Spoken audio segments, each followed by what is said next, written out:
Sem perda de tempo, abra comigo a sua Bíblia. No primeiro livro do profeta Samuel.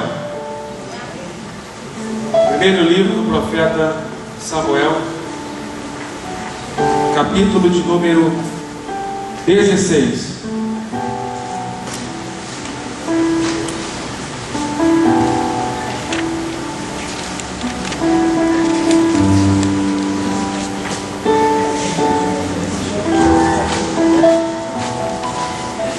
Nós vamos meditar nesta manhã sobre o tema: as 7 qualidades de um vencedor de gigantes, baseado na palavra. Amém? As 7 qualidades de um vencedor de gigantes, baseado na palavra. 1 Samuel capítulo 16, a partir do versículo 14, que passo a ler. Ora, o Espírito do Senhor se retirou de Saul, e o atormentava o espírito maligno permitido pelo Senhor. Os servos de Saul disseram: vê, um espírito maligno permitido pelo Senhor te atormenta. Dize, ó Senhor nosso, aos teus servos que estão na tua presença, que busquem um homem que saiba tocar harpa. Quando o espírito maligno permitido pelo Senhor vier sobre ti, então ele tocará com a sua mão e te sentirás melhor. Disse Saul aos seus servos: buscai-me um homem que toque bem e trazei-o a mim. Verso 18. Respondeu um dos moços: vi um filho de Jessé, o belemita, que sabe tocar. 1. É forte. 2. É valente. 3. Homem de guerra. 4. Sisudo em palavras. 5. De boa aparência. 6. E o mais importante: e o Senhor é com ele. 7 qualidades de um vencedor de gigantes, baseado na palavra. Amém? Pode se assentar. Eu quero ser breve na minha palavra. A título de introdução, gigantes, eles existem, estão espalhados por todo lado. Eles são numerosos, eles são atrevidos, insolentes e ameaçadores.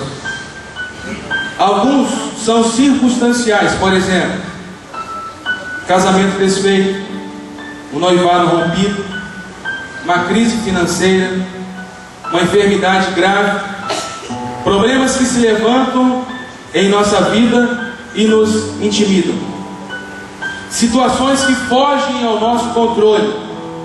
E eu te pergunto: qual é o gigante que ameaça você? Antes de nós entrarmos aqui no corpo do sermão, só para a gente se situar aqui sobre o que nós queremos fazer, eu quero trazer à memória aos irmãos alguns relatos a respeito desse jovem. Esse jovem que era um jovem de Deus, era um jovem que tinha o seu coração voltado para Deus. Primeiro, esse jovem, ele foi ungido por Deus. No capítulo de número 16, no início do capítulo 16, a Bíblia diz assim, que o próprio Deus falou para o profeta Samuel: até quando tu terás dó de Saul, havendo eu rejeitado? Por que Saul foi rejeitado por Deus? Porque ele preferia sacrifícios à obediência. E o Senhor, ele requer de nós o quê? Obediência. A Bíblia diz, irmãos, que Deus manda o profeta à casa de Jessé, e ele, lá naquela reunião, manda chamar o filho mais moço, que era Davi. E o texto diz, irmãos, que Davi foi ungido no meio dos seus irmãos. O versículo de número 13 do capítulo 16 diz assim: assim tomou Samuel um vaso de azeite e ungiu no meio dos seus irmãos, E daquele dia em diante, o Espírito do Senhor se apoderou de Davi. Em outras traduções, diz que o Espírito do Senhor se apressou sobre Davi. Deus tinha pressa em tirar Saul e colocar Davi. A situação estava tão difícil para Saul, que no capítulo 16, a partir do versículo 14, a Bíblia diz, nós lemos, que Deus permitiu que um espírito maligno viesse sobre Saul e o atormentasse. E a Bíblia também fala, irmãos, que em meio àquela situação terrível que aquele homem estava vivendo, as pessoas que estavam próximas do rei chegaram para ele e disseram: Senhor, nós estamos vendo a situação terrível que o Senhor está. Esse espírito mal vem sobre o Senhor e está acabando com o Senhor. Podemos fazer uma sugestão? Sim, qual é? Procure um homem que saiba tocar. E quem sabe quando ele começar a tocar, esse espírito mal, ele se afaste do Senhor. Então a ordem de Saul foi: buscai-me um homem que saiba tocar. Amém? Versículo de número 17. A ordem de Saul foi: buscai-me um homem que saiba tocar. Era a única exigência, que saiba tocar. Agora, uma coisa que eu acho interessante é a questão do testemunho. Davi tinha 8 irmãos, e no meio dos seus 8 irmãos ele se destacava. Um dos servos de Saul disse: tenho visto um dos filhos de Jessé. E posso dizer quais são as qualidades dele? Diga. Ele sabe tocar, é a primeira. Segundo, ele é forte. Terceiro, ele é valente. Quarto, é homem de guerra. Colocaram-se em fileiras para pelejar, para guerrear. Saiu um homem do meio do exército filisteu e disse: não vamos guerrear. Simplesmente você me apresente um homem que peleje comigo, que guerreie comigo. Se ele me vencer, seremos seus servos. Se eu o vencer, vocês serão nossos servos. E diz a Bíblia, irmãos, diz o texto, que este homem está no versículo de número 10 do capítulo 17. Se você quiser acompanhar, pode acompanhar. Disse mais o filisteu: hoje desafio as fileiras de Israel. E no versículo 11 diz o texto que os soldados do rei Saul temeram e temeram muito. Temeram e temeram muito. E ninguém se apresentou para pelejar contra este gigante. Diz a Bíblia, irmãos, no versículo 16, que durante 40 dias este homem afrontava o povo de Deus. Este homem afrontava Israel. Durante 40 dias ele afrontava e perguntava: onde está o homem que vai pelejar comigo? Durante 40 dias e 80 vezes, porque o texto diz que ele afrontava de manhã e de tarde. De manhã e de tarde. E ninguém queria pelejar contra aquele homem. Ninguém queria pelejar contra aquele gigante. E ele dizia: me dê um homem para lutar comigo. Me dê um homem para pelejar comigo. Eu creio no meu coração que Deus disse assim: agora chega. Agora chega. Você quer um homem? Você quer um homem para pelejar com você, né? Todo o exército não quer lutar. Eu vou te dar um homem. Jessé, manda Davi levar comida para os seus irmãos. E diz o texto, irmãos, que Davi vai levar comida, um lanchinho para os seus irmãos. Quando Davi chega no local onde eles estavam acampados, o versículo de número 23 do capítulo 17 fala que aqueles homens estavam com medo. Ninguém queria pelejar contra o gigante.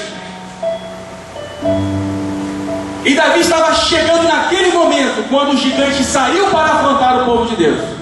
E o finalzinho do versículo 23 diz: e Davi o ouviu. Ele queria um homem para pelejar, né? Então Deus se apressou em mandar aquele que foi escolhido por ele, que estava cheio do Espírito do Senhor. No versículo de número 28, ele é desprezado pelo seu irmão Eliabe. Ele é desprezado pelo seu irmão, que achou que ele tinha ido lá, sim, pura e simplesmente para fazer parte da plateia que estava vivenciando o período de vergonha de Israel. Mas não, Davi foi enviado para aquele lugar, para que o nome do Senhor fosse glorificado. Amém?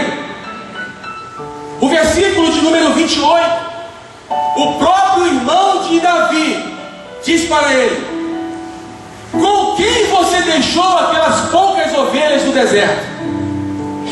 Com quem você deixou aquelas poucas ovelhas que você toma conta? O texto diz, irmãos, no versículo 26, que Davi ficou tão irritado, Davi ficou tão irado ao ver todos os soldados de Israel, homens fortes, homens de guerra, homens qualificados para a peleja. Ninguém se dispôs a pelejar contra aquele gigante, mas um jovem cheio do Espírito de Deus se dispôs a pelejar. Quando ele ouviu a afronta daquele gigante, ele disse, versículo 26, quem é este incircunciso filisteu para afrontar os exércitos do Deus vivo? Eu vou pelejar. Pega Davi, leva-o até a presença de Saul. Saul zomba dele. Saul menospreza Davi. No versículo de número 33, ele diz o seguinte: contra este filisteu você não pode pelejar. Tu ainda és moço, e ele, homem de guerra desde a sua mocidade. Tu ainda és moço, tu ainda és jovem. Você não pode pelejar contra ele. Agora deixa eu dizer uma coisa para você. Você acha que jovem não tem experiência com Deus? Você acha que jovens não têm experiência com Deus?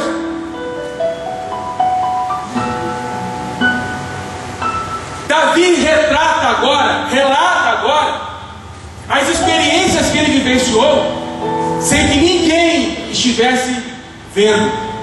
Ele diz assim, no versículo de número 34, porém disse Davi a Saul: teu servo apacentava as ovelhas de seu pai. Sempre que vinha, não era quando veio, era sempre que vinha um leão ou um urso e tomava o que era mais importante para Davi. O que era mais importante para Davi? Suas ovelhas. Sempre que vinha um leão ou um urso e tomava uma das minhas ovelhas, eu saía após ele e o matava e arrancava o cordeiro da sua boca e, levantando-se contra mim, segurava-o pela barba. Querido, já seguraste um leão pela barba? Não?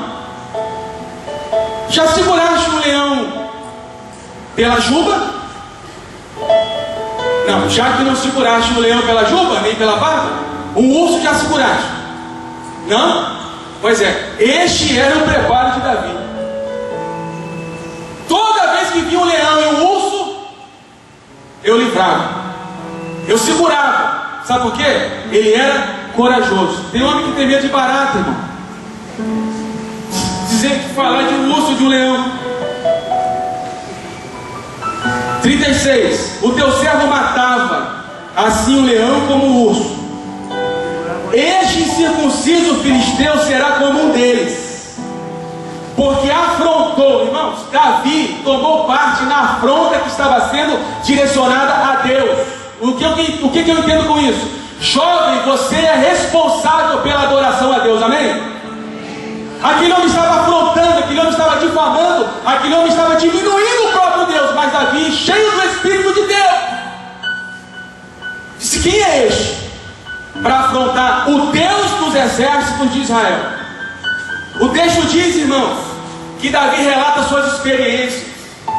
E essas experiências eram experiências que ele vivenciava no deserto. Ninguém via. Eram batalhas que ele vivenciava no deserto. Ninguém via. E quantas das vezes, jovens, as maiores batalhas que vocês enfrentam são nos desertos da vida. Ninguém está te enxergando, mas eu quero dizer para você que o Senhor está te vendo sim. De repente o seu líder não te vê, o seu pai não te vê, o seu pastor não te vê, mas o pastor dos pastores está te vendo sim nesse deserto. Davi tinha experiência com Deus. Um sábio escritor diz vencedor de gigantes não nascem, são forjados. E eu creio que aqui neste lugar tem jovens sendo forjados por Deus para ser vencedor de gigantes, amém? Ele se dispõe a pelejar, ele continua dizendo: o Senhor me livrou. Ele não atribuía o livramento das ovelhas às suas aptidões, ele atribuía tudo aquilo ao próprio Deus. Ele sabia que sozinho ele não podia fazer nada. Eu aprendo uma coisa aqui, irmãos. O próprio Jesus disse: sem mim nada dependa de Deus. Teu ministério coloque na mão de Deus. Tua liderança depende de Deus. A unção que está sobre você veio de Deus. O dom que Ele te deu veio dEle. Davi disse no versículo 37: o Senhor me livrou das garras do leão e do urso, também me livrará das mãos desse incircunciso filisteu. Você observa a autoridade que aquele jovem tinha. Nós não estamos falando aqui, gente, de um homem de guerra, não. Nós estamos falando de um jovem que tinha um diferencial na sua vida. Qual era? O Espírito do Senhor. Quer ter sucesso na sua vida? Quer ser grande nos seus negócios? Quer ser vitorioso? Tenha na sua vida o Espírito de Deus. É Ele quem garante as nossas vitórias. Saul permite que ele vá pelejar. Saul permite que ele vá pelejar, porque as palavras de Davi eram contundentes. As experiências dele eram contundentes. Apesar de que ninguém sabia de nada. Mas Davi estava passando pelo deserto da vida com Deus. E às vezes, irmãos, é necessário nós passarmos pelos desertos da vida com Deus, porque Deus nos faz crescer no deserto. Se Deus não tivesse deixado Davi passar por esse período no deserto, ele não teria experiências para contar, só contaria experiências dos outros. E às vezes somos assim, só contamos experiências de A, de B. Deus quer que nós tenhamos as nossas próprias experiências com Ele, amém? O texto diz, irmãos, que Davi vai para a peleja. Ele vai para a peleja. Saul, de repente, num ato desesperado, pega a armadura dele, coloca sobre Davi, mas não funciona. Porque o que é de Saul é de Saul. O que é para Davi é para Davi. O que é para o pastor Lucas é para o pastor Lucas. O que é para mim é para mim. O que é para o pastor Maurílio é do pastor Maurílio. O que é para você, não é para mim. Você está entendendo como é que são as coisas? Não dava para pegar a armadura de Saul e colocar sobre Davi. Não era para Davi. Isso fala sobre ministério, irmãos.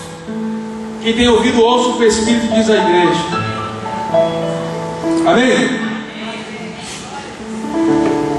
Para finalizarmos, agora, o vencedor de gigantes, baseado na palavra, vai para a peleja. Você consegue imaginar, Betinho? Todos aqueles homens com os olhos voltados para um jovem. É assim que Deus faz. Deus pega os que não são para confundir os que acham que são. De repente você está olhando para um jovem aqui hoje e diz assim: meu Deus, é jovem, é menino. Mas dentro dele já está sendo forjado um vencedor de gigantes.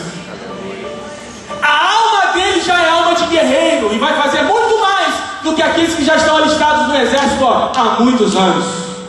Porque Deus faz desse jeito.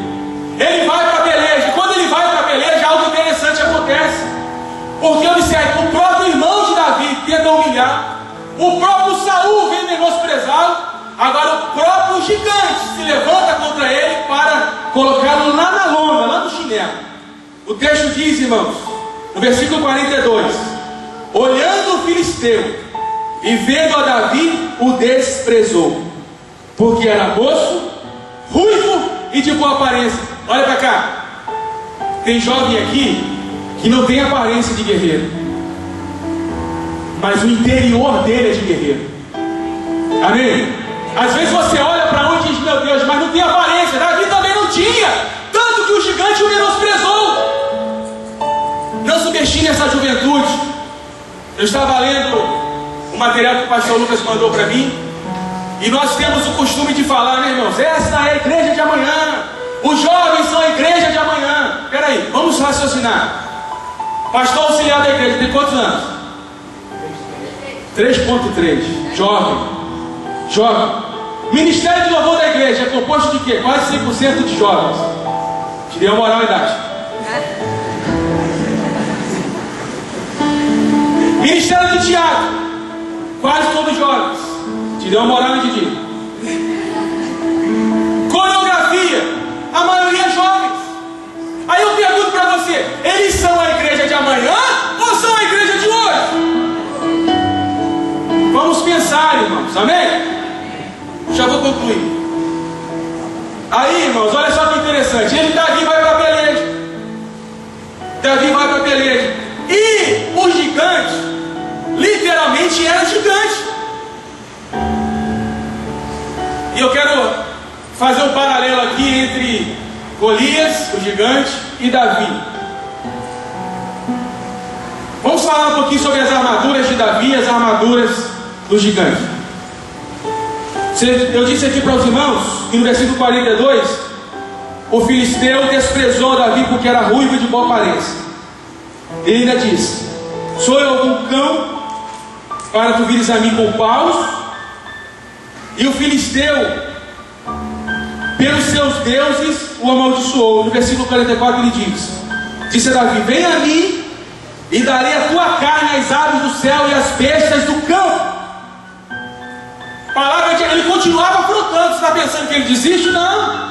Ele continuava afrontando, só que agora não era direcionado a Israel, era ao guerreiro que ia pelejar por eles.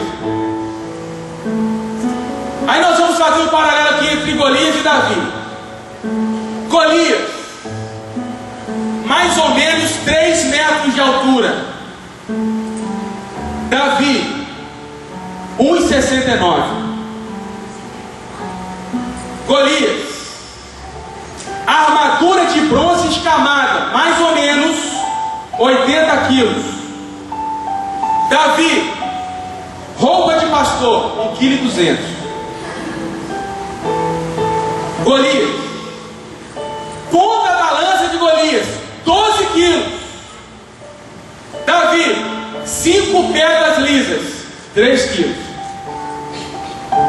Golias, capacete de bronze. Davi, um alforje de 200 gramas. Golias, um dardo de bronze no seu ombro. Davi, uma funda ou um estilingue de 250 gramas. Golias, um escudeiro ia à sua frente. Aí eu pergunto para você: quem ia à frente de Davi? Você está ligado aí, né? Um escudeiro ia na frente do gigante. Agora, o diferencial estava em quem ia na frente de Davi. Pergunta para o teu irmão aí: quem vai na tua frente?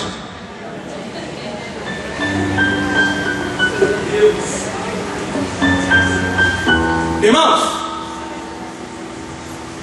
humanamente falando, seja sincero, se tivesse uma bolsa de aposta aqui, era 100 por 1 para Golias.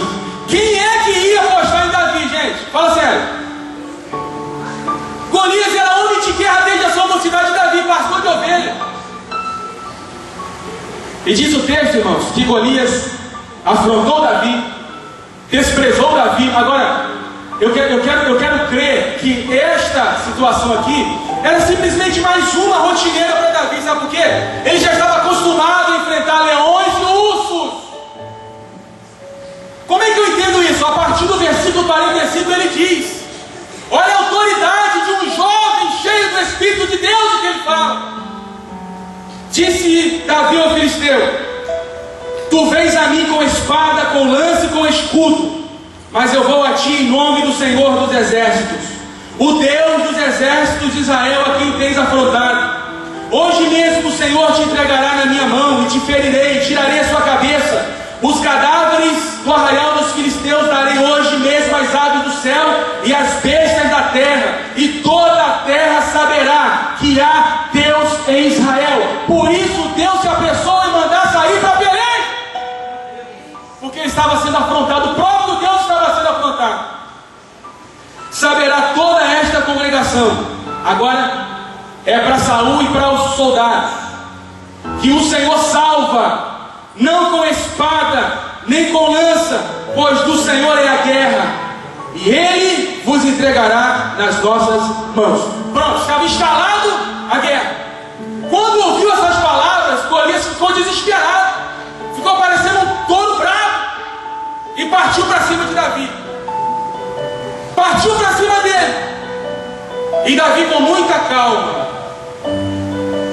confiando em Deus, coloca as mãos no alforje, pega uma pedra lisa, coloca numa espécie de estilingue, e lá vem Golias, e Davi começa. Nesse período, todos estão olhando para Davi e para Golias. O silêncio era total. O que vai acontecer? Golias está partindo para cima de Davi, mas Davi, cheio do Espírito de Deus, começa a rodar. E quando ele solta, aquela pedra cravou na testa do gigante. E eu quero abrir um parênteses aqui. Nós não vamos ver aqui a atuação do Espírito de Deus pegando a pedra que Davi soltou, pegando a pedra e colocando na testa de Golias. Não! O historiador diz que Davi, enquanto apacentava as ovelhas de seu pai, quando as ovelhas começavam a se desgarrar, ele pegava a sua funda e jogava pedra, e a pedra batia próximo da ovelha, ela se assustava e voltava para o meio do rebanho. Ou seja, Davi tinha treinamento. Não entre na peleja sem treinamento, meu irmão. Você vai se machucar. Não entre na peleja sem treinamento. Vai doer. Davi estava treinado. Davi estava apto para pelejar contra aquele gigante. Tanto que ele não errou. Ele lançou a pedra, e a pedra cravou na testa daquele que estava afrontando, dizendo que ia destruir, dizendo que ia matar, falando de Deus. E na mesma hora que a pedra encravou na sua testa, o gigante veio ao chão. Deixa eu dizer uma coisa para você. Quando você lançar uma pedra e essa pedra cravar na testa do gigante, não pense que a batalha terminou por aí. É preciso matar esse gigante que te afronta, amém? Davi correu, gente. E eu fico imaginando a cara de Eliabe, que humilhou Davi lá atrás, dizendo: você é presunçoso, rapaz, você vem fazer aqui com quem você deixou aquelas míseras ovelhas lá do deserto. Agora, esse que foi humilhado, esse que foi diminuído, esse que foi desprezado, sabe onde ele está? Nada mais, nada menos do que nos peitos de Golias. E para ficar mais bonito ainda, ele arranca a espada do próprio Golias. Eu acho que Davi não tinha nem a força, não tinha nem força de volta. Ele levantou a espada e deixou cair. Quando ele deixou cair, ele cortou a cabeça daquele que estava afrontando o Deus dos exércitos de Israel. Pegou aquela cabeça e levantou para o alto. E quando o exército de Saul viu que um jovem arrancou a cabeça de um gigante, os cristãos ficaram com medo, bateram em retirada. Aí sim o exército veio e matou os filisteus. E o nome do Senhor foi glorificado. Amém? Amém. Não estamos falando aqui de ninguém que participou de um campeonato de jiu-jitsu, nem de um campeonato de MMA, nem de UFC. Estamos falando de um jovem que foi forjado no deserto de Deus. E é isso que Deus quer fazer conosco, amém? Vamos ficar de pé, eu quero orar por você. E já finalizo a minha palavra agora. Quantos entenderam essa mensagem? Amém. 7 qualidades do vencedor de gigantes, baseado na palavra. Eu quero fazer uma pergunta para você. Qual o gigante que tem te afrontado? Que tem te diminuído? Que está te desprezando? Qual o gigante que tem te envergonhado? Qual o gigante que se levantou contra você e além de falar de você, fala do seu Deus? Pense agora, como diz o nosso pastor, Faça uma análise introspectiva. Porque um dos atributos do nosso Deus é ser onisciente. Ele sabe o que você está pensando agora. Querido Deus, a palavra é tua, Senhor. E aí está a tua igreja, aí está o teu povo, que eu percebi que ouviu atentamente a tua palavra, Senhor. Eu quero pedir a ti agora, Deus, que todos aqueles que estão pensando e lembrando daquele gigante que tenham afrontado dioturnamente, que na segunda-feira vai afrontá-lo de novo, que durante a semana vai afrontá-lo de novo. Eu quero pedir a ti, Senhor, revestimento para eles, para que eles possam ter entendimento, Senhor, que por maior que seja o gigante, o Senhor sempre será maior do que o gigante. Eu quero ministrar sobre a vida do teu povo agora, Senhor, que a tua presença, que o teu poder e que a tua unção, Senhor, fará toda a diferença na vida deles, em nome de Jesus. E você diz amém. Glória a Deus. Não desista de lutar. Não desista de lutar. Não se esqueça. Vencedores de gigantes não nascem vencedores de gigantes. Eles são forjados no deserto de Deus. Pastor.